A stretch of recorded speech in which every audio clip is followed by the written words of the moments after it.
नमस्कार, शुभरंजन आय स्टडीमध्ये आपलं स्वागत आहे. बघा, आपला जो राज्यसेवा पूर्व परीक्षाचा जो 2026चा पेपर आपल्याला झालेला आहे आता, आणि राज्यसेवा 2026चा जर आपण पेपर पाहिला तर याच्यावरती जर अगदी पहिलीच रिॲक्शन द्यायची झाली तर आपल्याला यावेळेस आयोगाने म्हणजे पॅटर्न थोडासा चेंज केलेला आपल्याला दिसून येतो.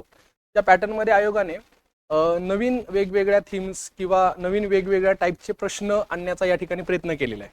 त्यामुळे जर पेपरवरती जर पहिली ओव्हरऑल प्रतिक्रिया द्यायची झाली तर या पेपरमध्ये आपल्याला असं दिसून येतं की मॉडरेट ते टफ असाच कॅटेगरीमधला हा काय असणार आहे पेपर आहे. म्हणजे तो फार काय असा अवघड पण नाहीये आणि तेवढा तितका सोपाही नाहीये, पण मॉडरेट याच्यामध्ये आपल्याला हा पेपर दिसून येतो.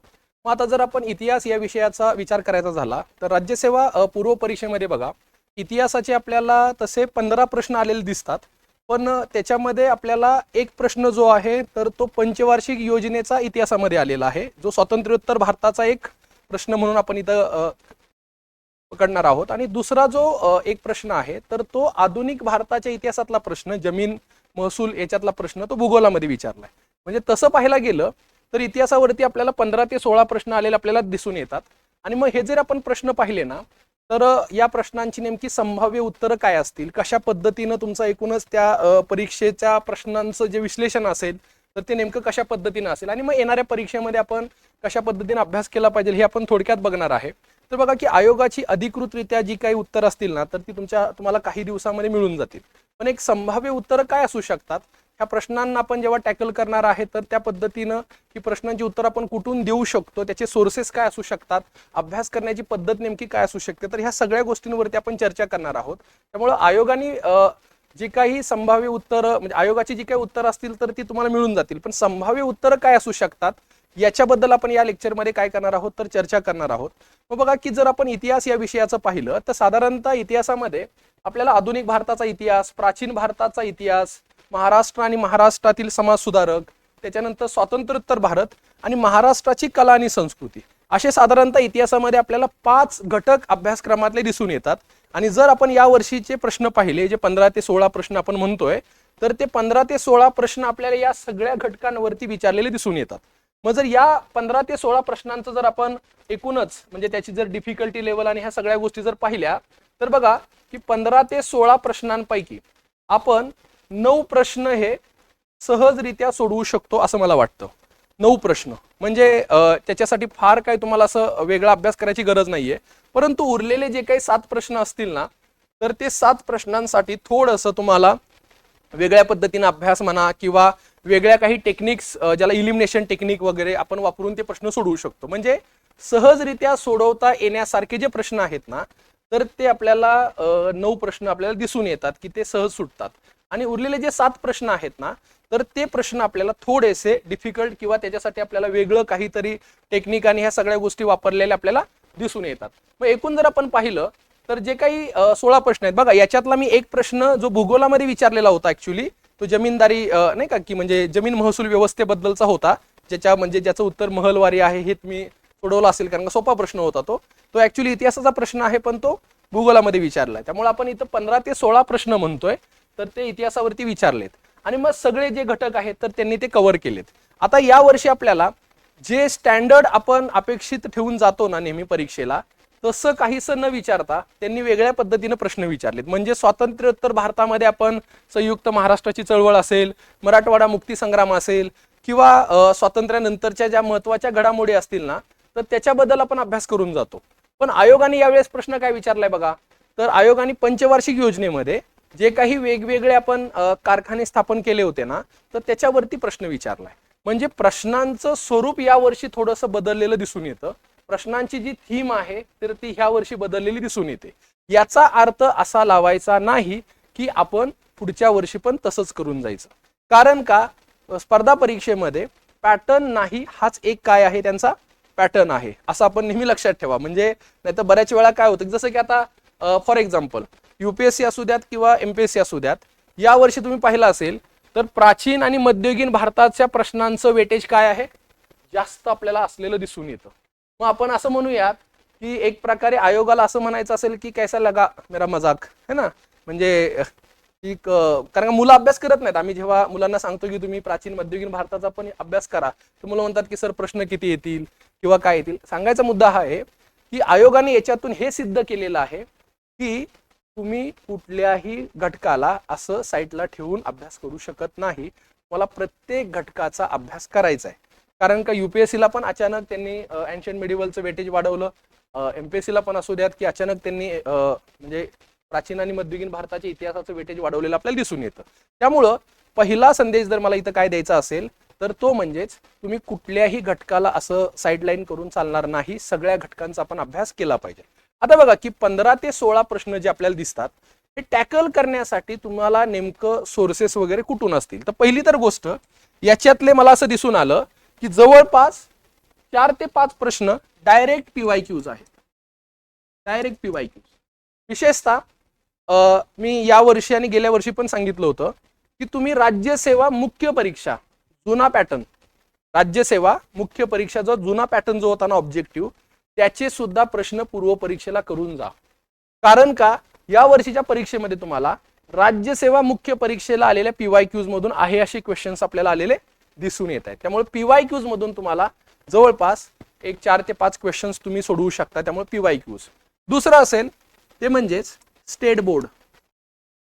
स्टेट बोर्ड म्हणजे यातले जवळपास 3 प्रश्न तर डायरेक्ट स्टेट बोर्ड मधून आहेत.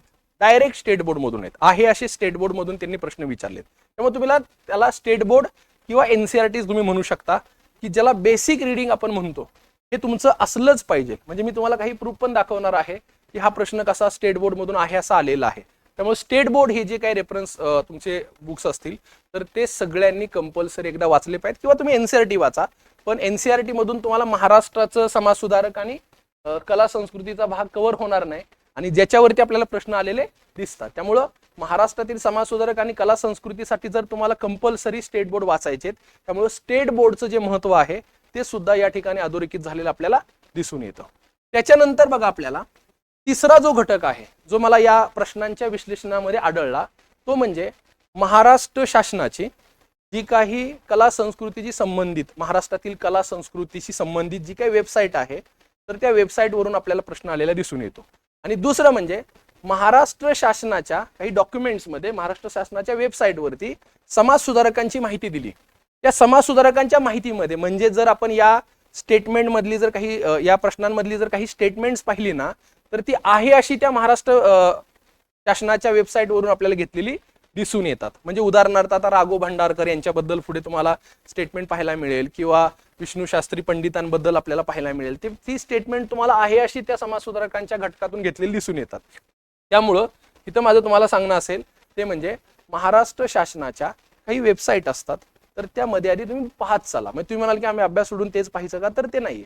ज्या ज्या काही महत्त्वाच्या वेबसाईट असतात ना तुम्ही ते एकदा तरी त्याच्या नोट्स किंवा ते सगळं तुम्ही काढून ठेवलं पाहिजे जेणेकरून तुम्हाला त्या प्रश्न सोडवत आहे. त्यामुळं हे 3 घटक जे आहेत ना 3 घटक ऍक्च्युअली कंपल्सरी असतात.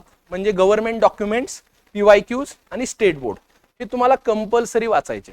मग या व्यतिरिक्त बघा आधुनिक भारताचे जे काही प्रश्न आहेत ना ते काय तुम्ही कुठल्याही एखाद्या स्टँडर्ड पुस्तकामधून पण तुम्ही वाचून ते सोडवू शकताय. त्याच्यानंतर प्राचीन भारताच्या इतिहासामध्ये त्यांनी पुस्तकांची नावं विचारलेत. मध्ययुगीन भारतामध्ये त्यांनी प्रवासी जे होते, परकीय प्रवासी होते, त्यांनी लिहिलेली पुस्तकांबद्दल विचारले. हे तुम्ही कुठल्याही स्टँडर्ड पुस्तकाच्या अभ्यासातून सोडवू शकता.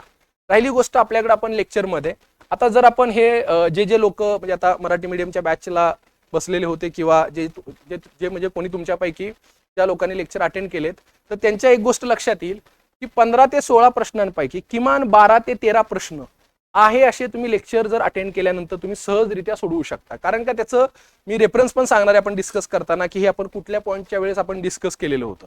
त्यामुळं ओव्हरऑल जर सांगायचं झालं तर तुम्ही पीवायक्यूज, स्टेट बोर्ड आणि जर कुठले एखादा स्टँडर्ड मटेरियल किंवा स्टँडर्ड गोष्ट जर तुम्ही फॉलो केलीत तर तुम्ही इतिहासाचे सहजरित्या प्रश्न सोडवू शकता. सहजरित्या. त्यामुळे इतिहासाबद्दल जर पहिली प्रतिक्रिया द्यायची झाली की इतिहासाचे प्रश्न जे आहेत तर ते कसे आहेत तर मी तुम्हाला म्हणेल की इतिहासाचे प्रश्न हे सोपे पण आहेत, मॉडरेट पण आहेत आणि 1-2 प्रश्न हे अवघड पण आहेत. त्यामुळं इतिहासाच्या बाबतीमध्ये त्यांनी नवीन पॅटर्न किंवा नवीन थीम आणलेले आहेत.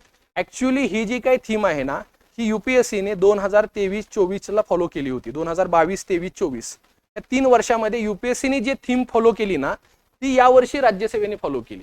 म्हणजे UPSCच्या प्रश्नपत्रिकेचं विश्लेषण आपण मागच्या काही वर्षांचं केलं तर आपल्याला दिसून येतं की त्यांनी पुस्तकांवरती प्रश्न विचारले होते, त्यांनी परकीय प्रवाशांवरती प्रश्न विचारले होते.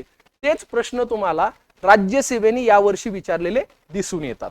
म्हणजे राज्यसेवेने काहीसा पॅटर्न विशेषतः प्राचीन आणि मध्ययुगीन भारताच्या इतिहासाच्या बाबतीमध्ये UPSCला फॉलो केलेला आपल्याला दिसून येतो. तुम्ही 2022, 23, 24चे UPSCचे प्रश्न पाहिले ना, विशेषतः प्राचीन आणि मध्ययुगीनचे, तर तुम्हाला हा पॅटर्न तिथं दिसून येईल. त्यामुळं की यावर्षी जो आलेला आहे ना पॅटर्न, तोच पुढच्या वर्षी असेल याची गॅरंटी नाही, हे मी अगोदरच पहिल्यांदा क्लिअर करून देतो. त्यामुळं बघा की जर आपण पहिली प्रतिक्रिया द्यायची झाली ना इतिहासाबद्दल, तर प्रश्न हे सोपे होते, स्ट्रेट फॉरवर्ड होते, काही प्रश्न हे मीडियम होते आणि काही प्रश्न हे अवघड होते. त्यामुळं इतिहासाचा अभ्यास करत असताना तुमचा एक बेसिक अप्रोच जो असला पाहिजे ना, तर तो म्हणजे पहिल्यांदा तुम्ही PYQs नीट पाहिले पाहिजेत, स्टेट बोर्ड्स किंवा NCERTs तुम्ही नीट वाचलेल्या असल्या पाहिजेत. आणि तिसरी गोष्ट म्हणजे काय, तर इतिहासात काय होतं बघा की इतिहासात तुम्ही कितीही अभ्यास करा त्याला असा काही शेवट नाहीये, बरोबर आहे. त्याला तुम्ही किती अभ्यास करा त्याला असा काही लिमिट नाहीये. पण तुम्हाला या प्रश्नपत्रिकेमध्ये तुम्हाला काही मी टेक्निक सांगणार आहे की त्या टेक्निक्स म्हणजे डिस्कशनचा, या विश्लेषणचा उद्देश हा नाहीये की उत्तरं सांगणं. ह्या आपल्या डिस्कशनचा, एकूणच या विश्लेषणाचा उद्देश हा पण आहे की तुम्ही प्रश्न टॅकल करत असताना तुम्ही टेक्निक्सचा काही वापर त्या ठिकाणी करू शकता. म्हणजे उदाहरणार्थ इलिमिनेशन टेक्निक वगैरे तुम्ही त्या ठिकाणी वापरू शकता. म्हणजे कसं असतं बघा की आता सगळे समाजसुधारक तुम्हाला माहीत असायची काही अपेक्षित आहे का या ठिकाणी, तर नाही. मग तुम्हाला जे समाजसुधारक माहीत आहेत तर लॉजिकली जे माहीत आहे त्याला इलिमिनेट करायला सुरुवात करायची. म्हणजे जे माहीत आहे त्याच्या आधारे तुम्ही उत्तराकडे जाऊ शकता का, तर 100% जाऊ शकता. त्यामुळे बघा जर या 2026च्या पूर्व परीक्षेमध्ये आपण पाहिलं तर इतिहासाचे प्रश्न आपण सहजरित्या सोडवू शकतो. मग अशा या प्रश्नांचं संभाव्य उत्तरं काय आहेत, तर हा जो काही सेट आहे ना, तर तो आपला D सेट आहे. त्यामुळे आपण D सेटचे संभाव्य उत्तर आपण पाहणार आहोत.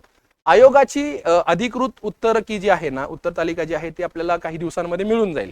पण आपण संभाव्य उत्तरं काय असतील आणि प्रश्नाला टॅकल करण्याची नेमकी आपली पद्धत कशी असेल याच्यावरती मूळतः आपण काय करणार आहोत, तर चर्चा करणार आहोत. मग बघा की पहिलाच प्रश्न जो आहे ना, तर नाटकांचे लेखक याच्यावरती. आता हा जो काय प्रश्न आहे ना, हा प्रश्न आधुनिक भारताच्या इतिहासामध्ये पण असणार आहे आणि हा प्रश्न महाराष्ट्राची कला संस्कृती याच्यावरती असलेला हा प्रश्न आहे. हा प्रश्न PYQs मधून आहे असा रिपीट झालेला आहे. त्यामुळे ज्यांनी PYQ चांगले केले होते त्यांच्यासाठी हा प्रश्न सहजरित्या सुटण्यासारखा होता. त्यामुळे PYQs मधून रिपीट झालेला हा प्रश्न आहे. दुसरी गोष्ट, हा प्रश्न थेट, हा जो प्रश्न आहे तर हा थेट आपल्याला स्टेट बोर्ड मधून आलेला दिसून येतो. म्हणजे आपली जी काही स्टँडर्ड, आपले जे स्टेट बोर्ड आपण वापरत असतो बघा, तर त्या स्टेट बोर्ड मधून म्हणजे 10वीचं जे काही स्टेट बोर्डचं पुस्तक आहे ना, ज्याच्यामध्ये महाराष्ट्राच्या कला संस्कृतीबद्दल, विशेषतः महाराष्ट्राची रंगभूमी, नाटकं, त्याच्यानंतर महाराष्ट्रामधले जे काही वेगवेगळ्या कला संस्कृती आहेत ना, याच्याबद्दल 10वीच्या स्टेट बोर्डमध्ये दिलेलं आहे बघा. आणि स्टेट बोर्डमध्ये जर आपण पाहिलं तर 10वीचं जे स्टेट बोर्ड आहे त्याच्यातलं मी अगदी तुम्हाला सांगतो की पान क्रमांक 42, त्या पान क्रमांक 42 वरती तुम्हाला आहे असं यातले नाटकं आणि त्याचे लेखक तुम्हाला पाहायला मिळतील. त्यामुळे होणार आहे काय की स्टेट बोर्ड जर तुम्ही नीट वाचलेत तर तुम्हाला याचं उत्तर, आणि PYQ सोडवला असता तर तुम्हाला याचं उत्तर सहजरित्या देता आलं असतं. आता बघा की हा टॉपिक आपण लेक्चरला कुठे डिस्कस करतो, तर जे लोक लेक्चर अटेंड केला असेल याच्यापूर्वी तर त्यांना ही गोष्ट माहिती आहे बघा. महाराष्ट्रामध्ये क्रांतिकारक चळवळीचा पाया आणि महाराष्ट्रामध्ये जहाल मतवादाचा पाया ज्या कालखंडामध्ये रचला गेला, म्हणजेच अगदीच आपण ज्याला 1890, 1800 है ना, म्हणजे 1895 नंतरचा जो काही कालखंड म्हणतो ना, तर त्या कालखंडामध्ये महाराष्ट्रामध्ये काही प्रसिद्ध नाटकं लिहिली गेली. आणि त्या नाटकांमध्ये मग ते शाकुंतला नावाचं नाटक असेल, जे अभिज्ञान शाकुंतलम कालिदासचं जे पुस्तक आहे, तर ते कालिदासचं पुस्तक इकडे महाराष्ट्रामध्ये म्हणजे मराठीमध्ये काय करण्यात आलं, भाषांतरित करण्यात आलं.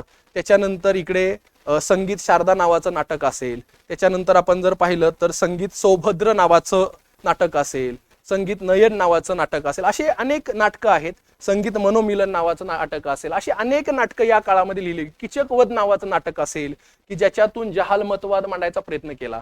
म्हणजे ही जी काही नाटकं लिहिली होती ना, तर या नाटकांचा उद्देश फक्त त्यावेळेचे जे काही ड्रामा, नाटक याला सादर करणं असं नसून ब्रिटिशांनी भारतीयांचं कशा पद्धतीनं शोषण केलं याचं दर्शन एक प्रकारे लोकांसमोर ठेवणं, ह्याच्यासाठी लिहिली गेलेली ही नाटकं होती.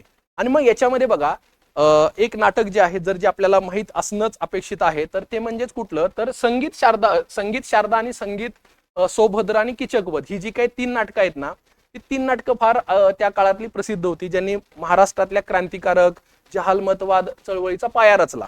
आता याच्यामध्ये बघा की संगीत सौभद्र नावाचं जे काही नाटक आहे ना तर ते अण्णासाहेब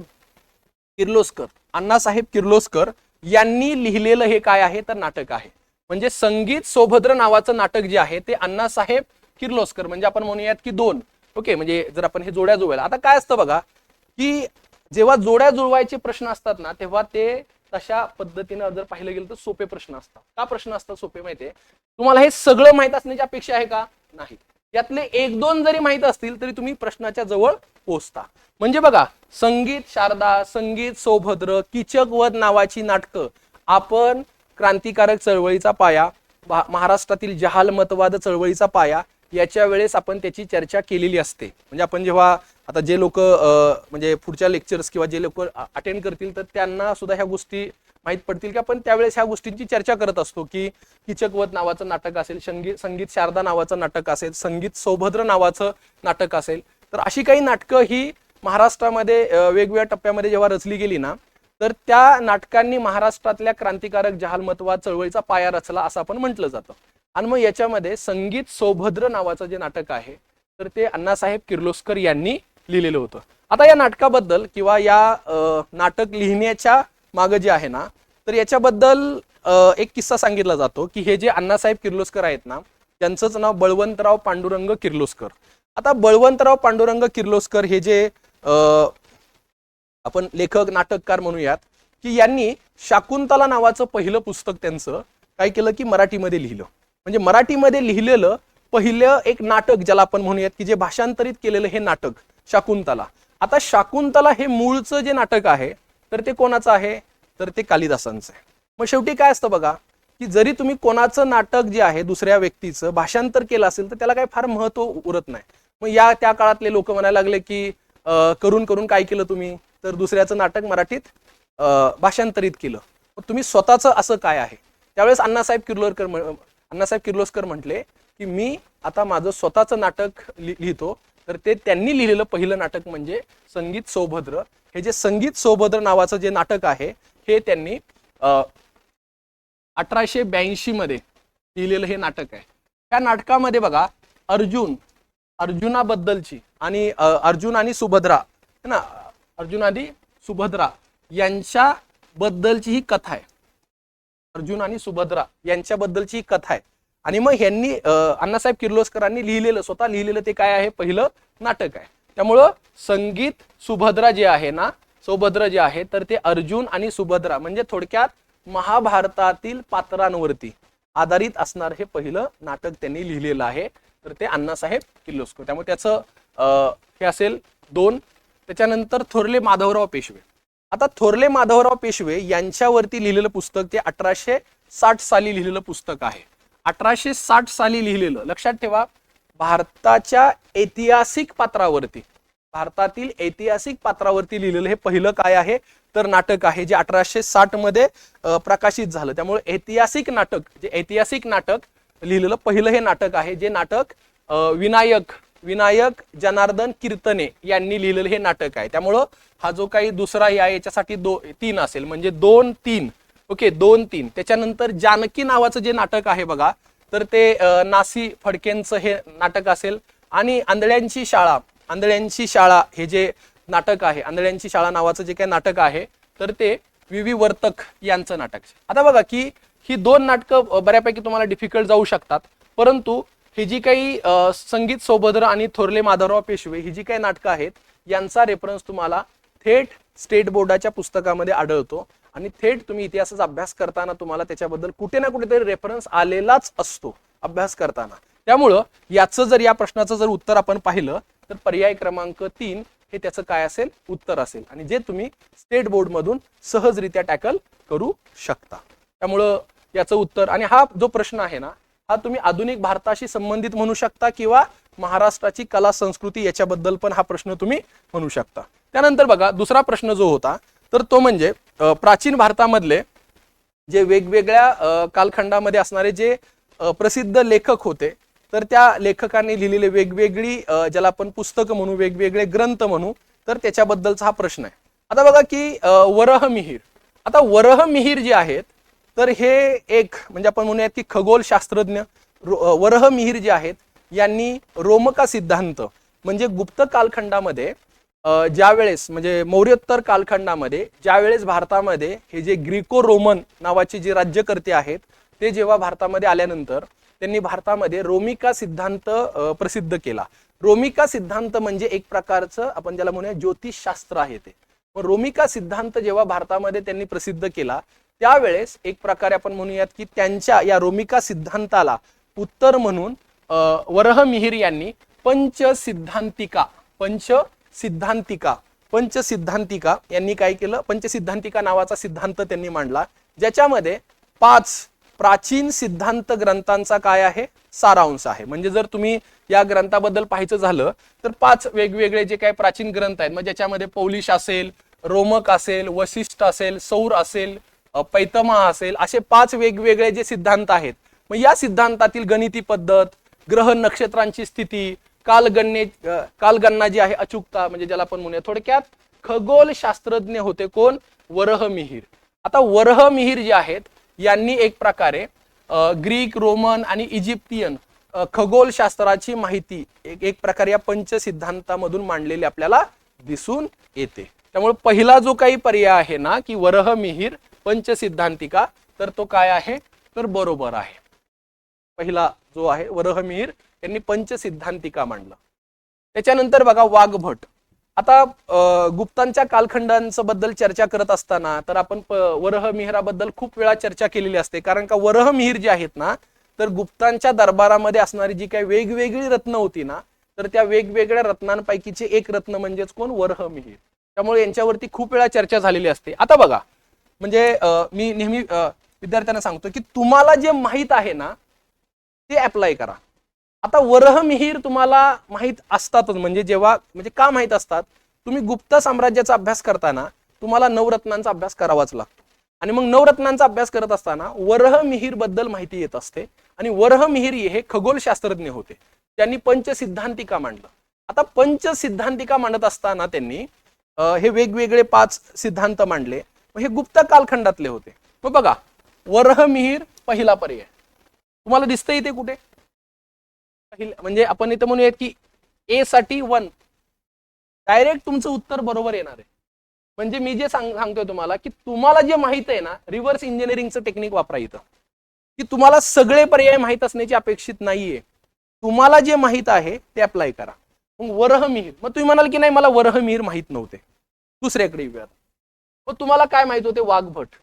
वाघभट जे आहेत ना हे सुद्धा एक वैद्यकीय आपण म्हणूयात की वैद्यकीय शास्त्रावरती लिहिलेले, मग त्यांनी लिहिलेलं अष्टांग हृदय अष्टांग संग्रह नावाचं जे पुस्तक आहेत, ग्रंथ आहेत, तर त्यांनी लिहिलेले आहेत. अष्टांग हृदय आणि अष्टांग संग्रह नावाची जी पुस्तकं आहेत ना तर अष्टांग संग्रह, अष्टांग हृदय ही जी काही पुस्तकं आहेत ही वैद्यकीय शास्त्राच्या 8 वेगवेगळ्या शाखा, वैद्यकीय शास्त्राच्या 8 वेगवेगळ्या शाखांवरती भाष्य करणारी काय आहेत पुस्तकं आहेत. अष्टांग हृदय आणि अष्टांग संग्रह नावाची पुस्तकं. मग ज्याच्यामध्ये बघा त्यांनी काय केलेलं आहे, सूत्रस्थान, शरीर स्थान, निदान स्थान, चिकित्सा, कल्पस्थान, उत्तरस्थान म्हणजे वेगवेगळे आजार, त्याच्यानंतर ऑपरेशन, याच्याबद्दलची ही पुस्तकं आहेत, लक्षात ठेवा. त्यामुळे हा एक विस्तृत ग्रंथ आहे ज्याच्यामध्ये अष्टांग हृदय आणि अष्टांग संग्रह जो आपल्याला वैद्यकीय शास्त्राच्या वेगवेगळ्या 8 शाखांबद्दल माहिती देतो. प्राचीन भारताच्या इतिहासाचा अभ्यास करत असताना आपण एक टॉपिक चर्चा करत असतो नेहमी, ती म्हणजेच भारताचं विज्ञान आणि तंत्रज्ञानामधलं योगदान. आणि त्या योगदानामध्ये आपण वैद्यकीय शास्त्रामध्ये प्राचीन भारताचं योगदान, मग त्याच्यामध्ये आपण चरक असतील, सुश्रुत असतील, वाघभट असतील, धन्वंतरी असतील, त्याच्यानंतर म्हणजे वेगवेगळे जे काही आपले प्राचीन भारतातले महान आपण शास्त्रज्ञ म्हणूयात की मग ते वैद्यकीय असू द्यात, गणितीशास्त्र असू द्यात, खगोलशास्त्रज्ञ असू द्यात, तर जो प्राचीन भारताच्या इतिहासामध्ये जर आपण पाहिलं, आता बघा या वर्षी हा प्रश्न एक्सपेक्टेड होता. कसा एक्सपेक्टेड होता जर तुम्ही एक्सपेक्टेड प्रश्नांमध्ये जर मी जे आपल्या रिव्हिजनच्या ह्याच्यामध्ये मी हा प्रश्न सांगितला होता, काय सांगितलं होतं ऍक्च्युली हा प्रश्न मुख्य परीक्षेला एक्सपेक्टेड होता, UPSCला किंवा MPSCला. प्रश्न असा होता की प्राचीन भारताचं प्राचीन भारताचं विज्ञान आणि तंत्रज्ञानामधलं योगदान, आणि मग प्राचीन भारताचं विज्ञान आणि तंत्रज्ञानामधलं योगदान, त्या योगदानावरती हा प्रश्न आहे. म्हणजे तर तुम्ही हे सगळे जर टॉपिक पाहिले ना पुस्तकांचे, हे कशाशी संबंधित आहेत? विज्ञान आणि तंत्रज्ञान. पहिला जो पुस्तक आहे ते खगोलशास्त्राबद्दल आहे, दुसरं जे पुस्तक आहे ते वैद्यकीय शास्त्राबद्दल आहे, तिसरं जे आहे संख्या कारिका नावाचं जे काही पुस्तक आहे, संख्या कारिका जे नावाचं जे पुस्तक आहे, ज्याच्यामध्ये आपल्याला काय दिसून येतं की संख्या म्हणजे ज्याला आपण म्हणूयात की या ग्रंथामध्ये संख्या सप्तती, या संख्या कारिका नावाच्या ग्रंथाला संख्या सप्तती असंही म्हटलं जातं. आणि मग ज्याच्यामध्ये प्रकृती आणि पुरुष याला काय केलेलं आहे तर कनेक्ट. म्हणजे काय बघा, या ग्रंथामध्ये काय म्हटलेलं आहे की निसर्ग, ओके, निसर्गामध्ये असणाऱ्या ज्या गोष्टी असतात ना, तर त्या दोन प्रकारच्या असतात. एक ज्याला आपण म्हणूयात प्रकृती म्हणजे काय की ज्या निसर्गामध्ये असणाऱ्या ज्या गोष्टी आहेत तर त्या आहेतच, त्या कोणी बदलू शकतं का? नाही. आणि दुसरी म्हणजेच पौरुष किंवा पुरुष म्हणजेच काय? मानव निर्मित. काही गोष्टी या मानव निर्मित आहेत. म्हणजे थोडक्यात प्राकृतिक गोष्टी, ज्या प्राकृतिक गोष्टी आहेत, नैसर्गिक गोष्टी आहेत आणि मानव निर्मित गोष्टी आहेत, यांचं एक प्रकारे एकमेकांशी असणारं कनेक्शन, याच्याबद्दलची माहिती आपल्याला संख्या कारिका नावाच्या पुस्तकामध्ये दिलेली आहे. ती कोणी दिलेली आहे? ईश्वर कृष्ण यांनी ही माहिती आपल्याला दिलेली आहे. ईश्वर कृष्ण हे 3ऱ्या-4थ्या शतकाच्या दरम्यान असणारे काय आहेत?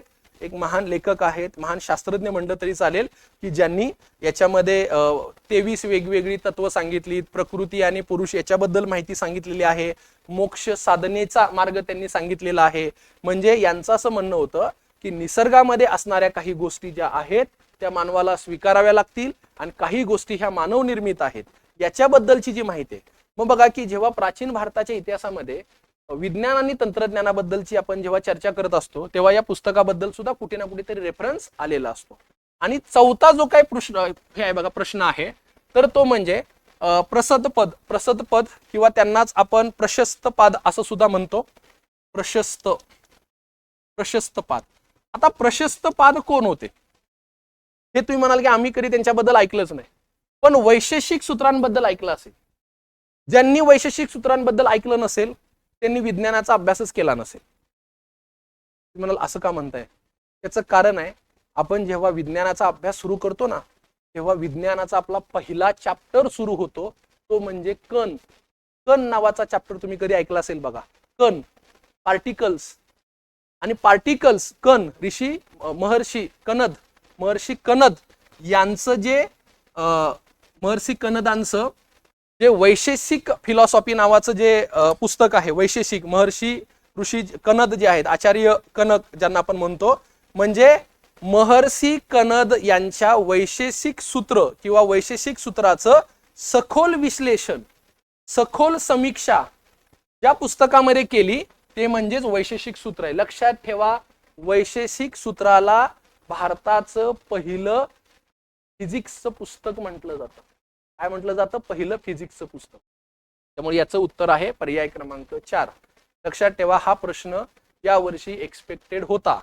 हा प्रश्न एक्सपेक्टेड अशा अर्थाने होता, ते म्हणजेच प्राचीन भारताचं विज्ञान आणि तंत्रज्ञानामधलं योगदान. आणि ऍक्च्युली हेच आहे ते योगदान की ज्याच्यावरती पुस्तकं लिहिलीत. मग इथं प्रश्न कसा विचारला? पुस्तकांवरती प्रश्न विचारला.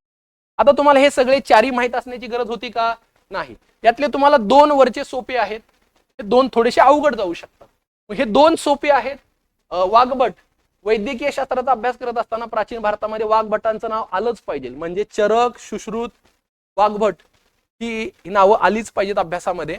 आणि मग वाघभटांनी वैद्यकीय शास्त्रावरती अष्टांग हृदय आणि अष्टांग संग्रह नावाचं पुस्तक लिहिलं, ज्याच्यामध्ये 8 शाखा. त्यामुळे याचं उत्तर काय असेल आपल्याला सांगता येईल, पर्याय क्रमांक 4 हे याचं काय असेल? उत्तर असेल. त्यानंतर बघा प्रश्न क्रमांक 3. आता प्रश्न क्रमांक 3 जो आहे हा महाराष्ट्रातील समाजसुधारकांवरती विचारलेला प्रश्न आहे. आधुनिक भारताशी संबंधित आहे, पण तो महाराष्ट्रातील समाजसुधारकांवरती विचारलेला प्रश्न आहे. प्रश्न काय विचारलाय? इसवी सन 1864 मध्ये या संस्कृत विद्वानाने हा याच्यातला 1864 हा दुसरा, म्हणजे 1864 हा एक की वर्ड असेल, त्याच्यानंतर संस्कृत विद्वान हा एक की वर्ड असेल. समाजाने कट्टर समाज सुधारकाने समाज सुधारणांच्या कार्यास वाहून घेण्यासाठी सरकारी सेवेचा राजीनामा दिला. म्हणजे या प्रश्नामध्ये तुम्हाला 3 कीवर्ड आहेत, ज्याच्या आधारे तुम्ही काहीही माहित नसताना पण याचं उत्तर सोडवू शकता. मी काय म्हणतोय ते कळालं का? मी प्रश्न आजच्या विश्लेषणाचा आपला उद्देश हा नाही की तुम्हाला उत्तरं सांगणं. आजच्या विश्लेषणाचा उद्देश हा आहे की तुम्ही वेगवेगळ्या टेक्निक वापरून उत्तरं कशी सोडवू शकता ते मी सांगतोय. जसं मी आत्ताच्या मगाच्या प्रश्नामध्ये सांगितलं की तुम्हाला 2 जरी माहित असेल तरी किंवा 1 जरी माहित असेल तरी तुम्ही उत्तर देऊ शकत होता. रिव्हर्स इंजिनिअरिंग म्हणजे कधी कधी रिव्हर्स इंजिनिअरिंगचं टेक्निक वापरायचं, कधी कधी बेसिक लॉजिक वापरायचं. आता बघा, याच्यामध्ये तुम्हाला 3 कीवर्ड्स दिलेत आणि त्या कीवर्डचा वापर करून तुम्ही याचं उत्तर कसं सोडवू शकता. बघा इथं काय म्हटलंय, संस्कृत विद्वान, संस्कृत पंडित. आपण संस्कृत विद्वान जेव्हा व्यक्ती असतो तेव्हा त्याला पंडित म्हणतो. बघा, संस्कृत विद्वान असतो त्याला संस्कृत पंडित म्हणतो. कुणाच्या नावामध्ये तुम्हाला पंडित दिसतंय का इथं? तर एका व्यक्तीच्या नावामध्ये दिसतंय, ते म्हणजे विष्णू शास्त्री पंडित. लगेच घाई करायची नाही. आपण एक लॉजिक. दुसरं लॉजिक, सरकारी सेवेचा राजीनामा दिला. आता बघा, न्यायमूर्ती रानडेंना आपण न्यायमूर्ती रानडे म्हणतो. जर त्यांनी सरकारी सेवेचा राजीनामा दिला असता तर ते न्यायमूर्ती म्हणून राहिले असते का? ते न्यायमूर्ती म्हणून राहिले असते का? अरे नसते राहिले ना. हे कॉमन सेन्स ही गोष्ट आहे. त्यामुळे ते असंही इलिमिनेट होणार आहे. बघा, केटी तेलंग हे सुद्धा बॅरिस्टर होते, केटी तेलंग हे सुद्धा न्यायमूर्ती होते, त्यामुळे केटी तेलंग पण नसणार. आता बाळशास्त्री जांभेकर, इथं वर्ष दिलंय 1864. पहिली गोष्ट, आयोग प्रश्न सेट जो करतो ना हा विद्यार्थ्यांना निवडण्यासाठी करतो, विद्यार्थ्यांना रिजेक्ट करण्यासाठी करत नाही. पहिली गोष्ट समजून घ्या. त्यामुळे प्रश्नामध्ये पर्याय टाकताना सुद्धा मुद्दामून असे पर्याय टाकले जातात जे हौशे नवशे असतात ना, ते असे मार्क करून येणार. लॉजिक वापरा. आयोगाचं म्हणणं आहे की तुम्ही काहीतरी लॉजिक वापरा. 1864 आपल्याला बाळशास्त्री जांभेकरांबद्दल कधी ऐकलंय का हो? तुम्ही ऐकलंय का बाळशास्त्री जांभेकर? कोण आहेत बाळशास्त्री जांभेकर? महाराष्ट्रातल्या लोकांना त्याच्याबद्दल माहितच असलं पाहिजे. बाळशास्त्री जांभेकरांबद्दल कोण आहेत बाळशास्त्री जांभेकर? सांगेल तुमच्यापैकी कोणी? कोण आहेत बाळशास्त्री जांभेकर? कोण आहेत? बघा, म्हणजे मी हे सरळ म्हणेल की ही माझ्यासाठी सुद्धा शोकांतिक आहे. का शोकांतिक आहे माहिती आहे? बाळशास्त्री जांभेकरांचं 2 मोठं योगदान तुम्हाला माहित असलं पाहिजे. पहिलं योगदान म्हणजे बाळशास्त्री जांभेकर हे जे आहेत तर हे यांनी 6 जानेवारी 1832 दर्पणकार बाळशास्त्री जांभेकर 6 जानेवारी 1832 ला दर्पण हे वृत्तपत्र सुरू केलं. दर्पण नावाचं वृत्तपत्र. आपण बाळशास्त्री जांभेकरांना काय म्हणतो मग? भारतीय किंवा मराठी वृत्तपत्राचे जनक, लक्षात ठेवा. आणि म्हणून हा दिवस जो आहे ना 6 जानेवारी पत्रकार दिवस आपण साजरा करतो ना. दर्पणकार बाळशास्त्री जांभेकर. बाळशास्त्री जांभेकर यांनी 1840 मध्ये दिग्दर्शक नावाचं नाटक लिहिलं. बाळशास्त्री जांभेकरांचा मृत्यूच 1846 दरम्यान 1846 ला झालाय. त्यामुळे बाळशास्त्री जांभेकर 1864 ला असण्याचा काही संबंध आहे का? नाही. अगदीच तुम्हाला जेव्हा आपण बेसिक अभ्यास करतो समाज सुधारकांचा, एवढंच तुम्हाला सांगतो की बाळशास्त्री जांभेकरांचा जो कार्यकाळ आहे ना 1840 मधला आहे. एवढं तरी तुमच्या वाचनामध्ये कुठेतरी आलेलं असतं. त्यामुळे बाळशास्त्री जांभेकर सुद्धा इलिमिनेट होणार आहेत. बेसिक वाचन असलं तरी होणार आहे. दुसरं तुम्हाला योगदान सांगतो मी. एक झालं वृत्तपत्र आणि दुसरं योगदान प्रत्येक मराठी माणसाला माहित असलं पाहिजे, ते म्हणजे बाळशास्त्री जांभेकर हे पहिले मराठी व्यक्ती आहेत की ज्यांनी हिस्ट्री ऑफ हिंदुस्तान नावाचं पुस्तक लिहिलं. हिस्ट्री ऑफ हिंदुस्तान म्हणजे ज्या वेळेस हे ब्रिटिश भारताच्या इतिहासाची तोडफोड करत होते, ज्या वेळेस हे ब्रिटिश भारताचा इतिहास विचित्र पद्धतीने लिहित होते, तेव्हा त्यांना सनसनीत उत्तर देण्याचं काम कोणी केलेलं आहे? तर या बाळशास्त्री जांभेकरांनी केलंय. द हिस्ट्री ऑफ हिंदुस्तान नावाचं पुस्तक लिहिलंय. लक्षात ठेवा. त्यामुळे बाळशास्त्री जांभेकरांना कधीच विसरायचं नाही. त्याचं कारण आहे की हे दोन फार मोठं योगदान आहे त्यांचं. आणि मग बाळशास्त्री जांभेकरांपासूनच प्रेरणा घेऊन पुढे जाऊन MG रानडेंनी, न्यायमूर्ती रानडेंनी the rise of Maratha power नावाचा इतिहास लिहिला होता नंतरच्या काळात. त्यामुळं बाळशास्त्री जांभेकरांचा कार्यकाळ हा अगोदरचा आहे. न्यायमूर्ती रानडे आणि KT तेलंग असेही इलिमिनेट होणार आहेत. राहिलं उत्तर काय? विष्णुशास्त्री पंडित. आणि विष्णुशास्त्री पंडित जे आहेत यांनी स्वतः सरकारी सेवेचा राजीनामा देऊन पुनर्विवाह उत्तेजन मंडळी नावाचं त्यांनी एक संस्था स्थापन केली होती. पुनर्विवाह उत्तेजन मंडळी. लक्षात ठेवा, याच काळामध्ये अजून एक पुनर्विवाहाबद्दल स्थापन झालेली संघटना होती, ती म्हणजे विधवा पुनर्विवाह. बघा, विधवा पुनर्विवाह उत्तेजन मंडळी ती स्थापन केली होती न्यायमूर्ती रानडेंनी. आणि पंडित विष्णुशास्त्री यांनी स्थापन केलेली म्हणजे पुनर्विवाह उत्तेजन मंडळी. याच्यामध्ये फरक आहे. विधवा पुनर्विवाह उत्तेजन मंडळी न्यायमूर्ती रानडे आणि पुनर्विवाह उत्तेजन मंडळी विष्णुशास्त्री पंडित यांनी पंडित ईश्वरचंद्र विद्यासागर यांनी लिहिलेल्या विडो रिमॅरेज नावाच्या पुस्तकाचं मराठीत काय केलं होतं? भाषांतर केलं होतं. हे भाषांतर केल्यानंतर त्यांनी आपल्या सरकारी सेवेचा राजीनामा दिला. आता लॉजिक सुद्धा तुम्हाला सांगतो की हे विष्णुशास्त्री पंडित आहेत ना, स्वतःला पंडित ईश्वरचंद्र विद्यासागर यांचे शिष्य मानायचे. आणि पंडित ईश्वरचंद्र विद्यासागर यांना पंडित ईश्वरचंद्र विद्यासागर का म्हणतो आपण? त्याचं कारण म्हणजे ईश्वरचंद्र बंडोपाध्याय हे जे व्यक्ती आहेत यांचं संस्कृतचा जो गाढा अभ्यास आहे याच्यावरून त्यांना पंडित ही उपाधी दिली गेली. व जर त्यांचे गुरु हे संस्कृत पंडित असतील तर त्यांचा शिष्य पण काय असेल? संस्कृत विद्वान असेल ना. तर लॉजिक तुम्हाला वापरता आलं पाहिजे. त्यामुळे याचं उत्तर आहे विष्णुशास्त्री पंडित. आय होप की मी कोणते टेक्निक्स तुम्हाला सांगण्याचा प्रयत्न करतोय हे तुम्ही लक्षात घेताय की कोणते टेक्निक सांगतोय. तुम्हाला जे माहित आहे ना, तर त्या माहितीच्या आधारे तुम्ही काय करायचं? त्या प्रश्नांची इलिमिनेशन टेक्निक वापरायचं. विष्णुशास्त्री पंडित हे याचं उत्तर असेल. त्यानंतर बघा, हा मध्ययुगीन भारताबद्दल आलेला प्रश्न आहे सुफीवादाबद्दल किंवा सुफी संप्रदायाबद्दल असणारा हा काय आहे तर प्रश्न आहे. आता बघा की सुफी संप्रदायाबद्दलचा आलेला हा प्रश्न आहे. मग याच्यामध्ये काय आहे की सुफी संप्रदाय जे आहे तर या सुफी संप्रदायाबद्दल म्हणजे मध्ययुगीन भारतामध्ये सुफी संप्रदायाच्या 3 विशेष क्रियांबद्दल क्रिया कोणत्या आहेत याच्याबद्दल इथं प्रश्नामध्ये विचारलेला आहे. आता बघा की 3 वेगवेगळ्या क्रियांबद्दल या ठिकाणी विचारलेलं असताना इथं काय म्हटलंय की वेगवेगळ्या ज्या काही क्रिया आहेत तर त्या नेमक्या क्रिया काय आहेत असं विचारले.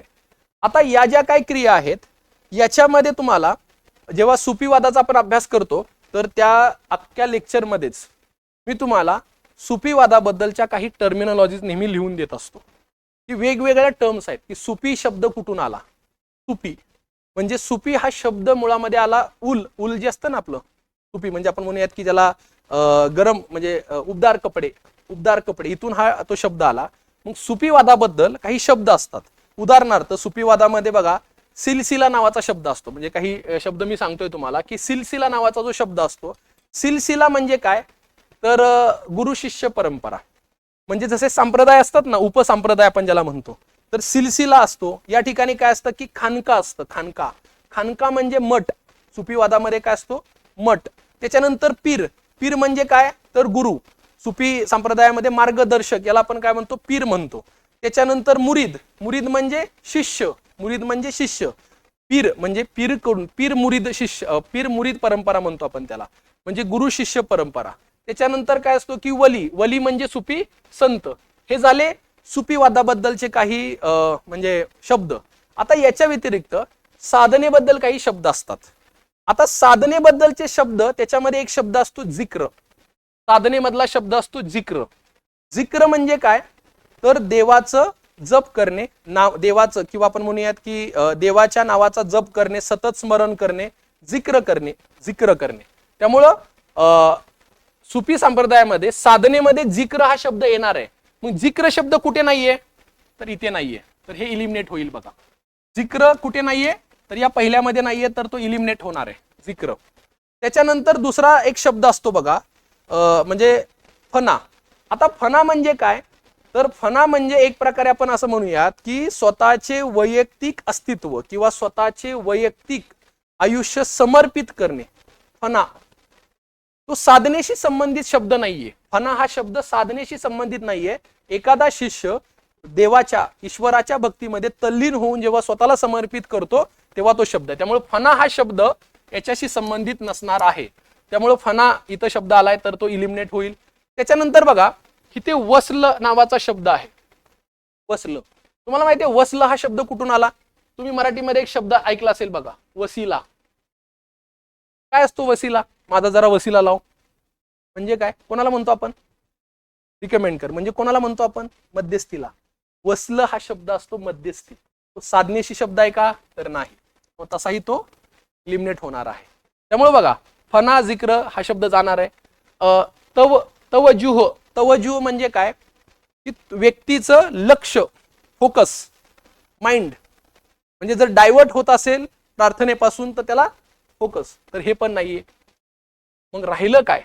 तर राहिलं मुजाहदा, जिक्र आणि मरकबा. हे जे शब्द आहेत तर हे सुफी साधनेशी संबंधित असणारे काय आहेत? शब्द आहेत.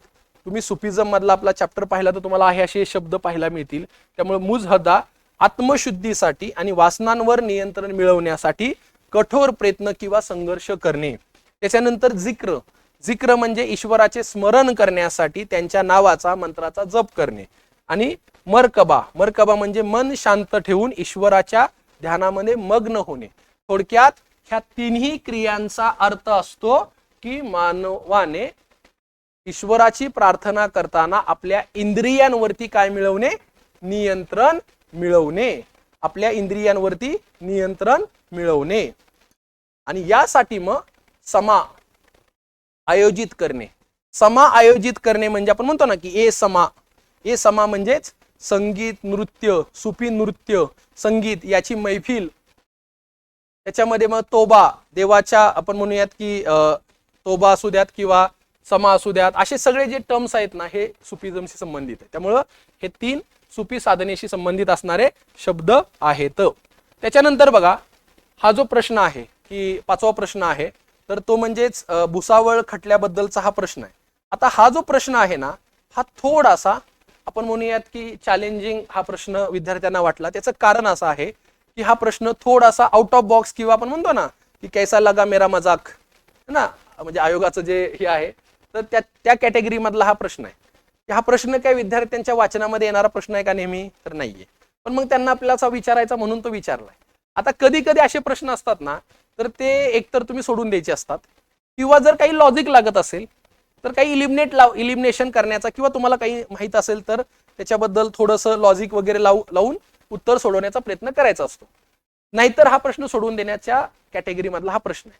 आता बघा प्रश्न काय आहे? भुसावळ खटल्यात खालीलपैकी कोणास पकडण्यात आलेले होते?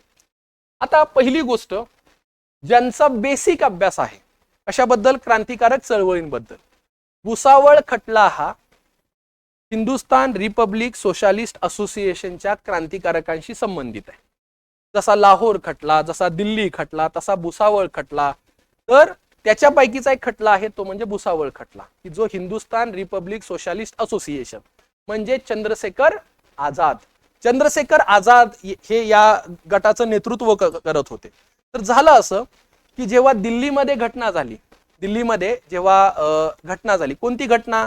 की दिल्लीमध्ये जेव्हा नाही का trade dispute bill, public safety bill याच्या विरोधामध्ये जेव्हा आवाज उठवायला सुरुवात झाली तेव्हा काही क्रांतिकारक शस्त्र घेऊन भारताच्या इतर भागामध्ये सुद्धा गेलेले होते. त्याच्यापैकीचे काही क्रांतिकारक हे भुसावळ रेल्वे स्थानकावरती उतरले. आणि ज्यावेळेस ते भुसावळ रेल्वे स्थानकावरती उतरले त्यावेळेस त्या ठिकाणी असणारा जे कस्टम अधिकारी होते, सीमा शुल्क अधिकारी असतात ना, म्हणजे रेल्वे स्टेशन आणि एअरपोर्ट आणि या सगळ्या ठिकाणी, तर सीमा शुल्क अधिकारी जे आहे त्यांच्या लक्षात आलं की यांच्या हातामध्ये मोठी काय आहे? पेटी आहे. त्या पेटीमध्ये काही वस्तू आहेत. मग त्याची जेव्हा चौकशी सुरू झाली तेव्हा असं लक्षात आलं की या पेटीमध्ये शस्त्र आहेत. आणि मग हे शस्त्र घेऊन जाणारे व्यक्ती कोण आहेत? तर सदाशिव मलकापूरकर आणि दुसरे व्यक्ती म्हणजे सदाशिव मलकापूरकर आणि त्यांच्या सोबत असणारे म्हणजे रेल्वे स्थानकावरती या सदाशिवराव मलकापूरकर आणि त्यांच्यासोबत असणारे इतर म्हणजे माहोर नावाचे एक व्यक्ती होते. माहोर या दोघांना पकडलं गेलं. हे दोघंही चंद्रशेखर आझाद यांच्या सांगण्यावरून, यांच्या भगवानदास माहोर त्यांचं नाव, भगवानदास माहोर आणि सदाशिवराव मलकापूरकर ह्या दोघांनाही भुसावळच्या रेल्वे स्थानकावरती पकडण्यात आलं.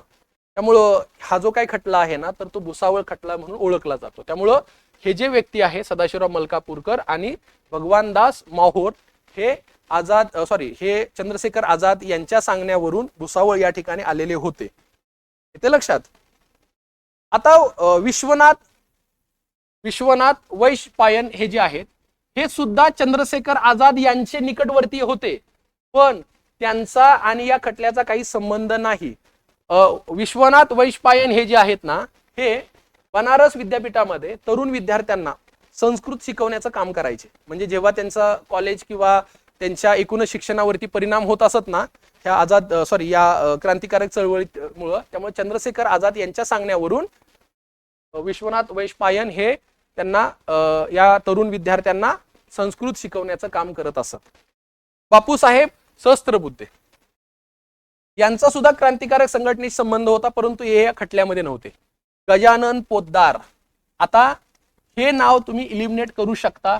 जे लोक नेहमी क्रांतिकारक चळवळीच्या वेळेस माझ्याकडून एक नेहमी किस्सा ऐकतात, ते म्हणजेच ज्या वेळेस दिल्लीच्या खटल्यामध्ये भगतसिंग आणि बटुकेश्वर दत्त दिल्लीच्या या खटल्यामध्ये, म्हणजे दिल्लीमध्ये जेव्हा आपल्या सभागृहामध्ये जेव्हा सरकारचं लक्ष वेधण्यासाठी जेव्हा त्या ठिकाणी बॉम्ब टाकण्यासाठी गेले, तर त्यावेळेस भगतसिंग हे आपल्या एका मित्राच्या स्टुडिओमध्ये गेले आणि त्या मित्राला म्हटले की माझा एक फोटो काढ.